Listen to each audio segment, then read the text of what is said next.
আমার প্রথম ডেঙ্গু জ্বর চলছে। জি। ডেঙ্গু জ্বরে সুস্থ হওয়ার পরে হঠাৎ ব্লাডে ইনফেকশন জি। দেখে। ডাক্তার বললো যে ব্লাড ইনফেকশনের কারণে ক্যান্সার জাতীয় একটা ক্যান্সার জাতীয় সমস্যা হয়ে গেছিল বলে আপনাকে ডাক্তার বলছে। তো আপনি আমাদের এখানে আসছিলেন গত 2024 সালের আগস্ট মাসে আমাদের এখানে চিকিৎসা শুরু করলেন। তো চিকিৎসার কতদিনের মধ্যে আপনার সেটা ব্লাড ক্যান্সারটা নেগেটিভ আসলো? এটা 2-3 মাস খাওয়ার পরে আস্তে আস্তে উন্নতির দিকে যাচ্ছে। আল্লাহ রহমতে আপনি মানে আগস্টে আমাদের এখানে চিকিৎসা আসেন, আগস্ট 2024-এ।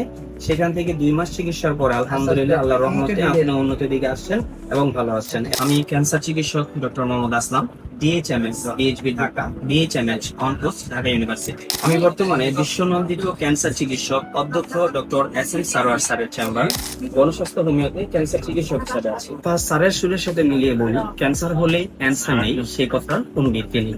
তাই এক বাস্তব প্রমাণ আজকে আপনাদের সাথে তুলে ধরছি। আমাদের এখান থেকে আমার একটা রোগী সুস্থ হয়েছে, যিনি কিনা ব্লাড ক্যান্সারে আক্রান্ত হয়েছিলেন।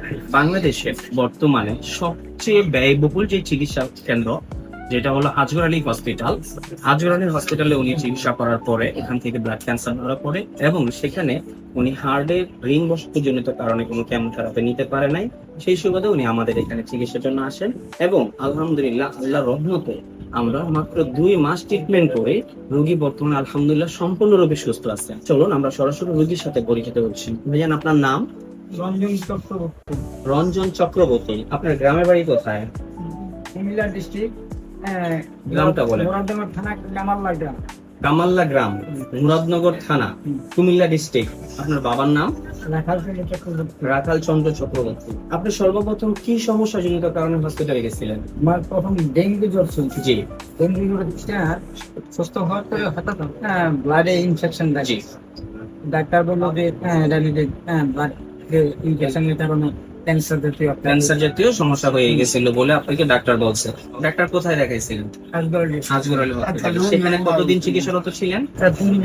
15-20 দিনে। কত কিরকম খরচ হয়েছিল? এখানে গেছে আপনার প্রায় 5 লক্ষ টাকার উপরে গেছে। 5-6 লক্ষ টাকার উপরে 15-20 দিনে। ওইখানে আপনি এই টাকাটা ব্যয় করছেন। ব্যয় করে এরপরে কোন একটা মাধ্যমে ইউটিউবে পাইছি। ইউটিউবে আপনি আমাদের একটা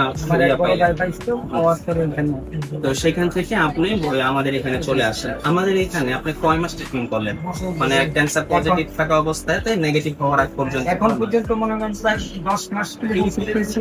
10 মাস পর্যন্ত আপনি ওষুধ খেয়েছেন। তো আপনি আমাদের এখানে আসছিলেন গত 2024 সালের আগস্ট মাসে আমাদের এখানে চিকিৎসা শুরু করলেন। চিকিৎসার কতদিনের মধ্যে আপনার সেটা ব্লাড ক্যান্সারটা নেগেটিভ আসলো? এটা 2-3 মাস খাওয়ার পরে আস্তে আস্তে উন্নতির দিকে যাচ্ছে। আল্লাহর রহমতে আপনি মানে আগস্টে আমাদের এখানে চিকিৎসা আসেন, আগস্ট 2024-এ। সেখান থেকে 2 মাস চিকিৎসার পরে আলহামদুলিল্লাহ আল্লাহর রহমতে আপনি উন্নতির দিকে আসছেন এবং ভালো আছেন। এরপরে আমাদের এখান থেকে প্রায় আরো যে ডোজগুলো দীর্ঘ সময় যাতে এই ক্যান্সারটা পুনরায় আপনার বডিতে ফিরে না আসে, সেই জন্য আপনি এখন পর্যন্ত ওষুধ চালাচ্ছেন। ধন্যবাদ আপনাকে। দেশবাসী সকলকে বলতে চাই, ক্যান্সার হলে অ্যান্সার নেই সেই কথার আর কোনো ভিত্তি নেই। তার বাস্তব একটা প্রমাণ আপনাদেরকে আজকে আমি আবার তুলে ধরলাম। আপনারা যারা আছেন, আপনারা দেশবাসীকে বলতে চাই, যারা আপনারা আছেন তারা সবাই আমাদের অফিসে আসবেন, আমাদের অফিসগুলো ভিজিট করবেন। তাহলে আমাদের এখানে নতুন পুরাতন অনেক রোগী থাকে, তাদের সরাসরি আপনারা যোগাযোগ করতে পারবেন। তাদের কি অবস্থা না অবস্থা সেটা আমাদের কাছে জানতে পারবেন।